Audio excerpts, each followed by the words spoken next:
மாற்றம் மட்டுமே வந்திருக்கலாம். உதவி செய்வேன் என்று சொன்னவர்கள் உங்களை கைவிரித்திருக்கலாம். அவர்கள் உங்களை மறந்திருக்கலாம். அவர்கள் உங்களை நிலையாமல் போயிருக்கலாம். ஆனா நான் நம்புறேன், நீங்க சொன்ன ஜெபங்கள், நீங்க கர்த்தரிடத்துல ஜெபம் பண்ணது எல்லாத்தையும் கர்த்தர் மனதிலே வைத்திருக்கிறார். அவர் நினைவிலே வைத்திருக்கிறார். அவர் உன்னுடைய கண்ணீரை கணக்கிலே வைத்திருக்கிறார். அந்த கண்ணீரை கர்த்தர் மறக்கவே இல்லை. ஏற்ற நேரத்திலே ஒத்தாசை கர்த்தர் வானத்திலிருந்து உங்களுக்கு தருவேன் என்று கர்த்தர் வாக்கு கொடுக்கிறார்.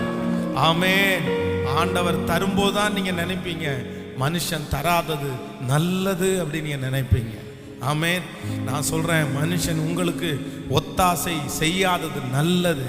எத்தனை பேர் ஆமோதிக்கிறீங்க? மனுஷன் எங்களுக்கு ஒத்தாசை செய்யலையேன்னு நீங்க வருத்தப்படாதீங்க.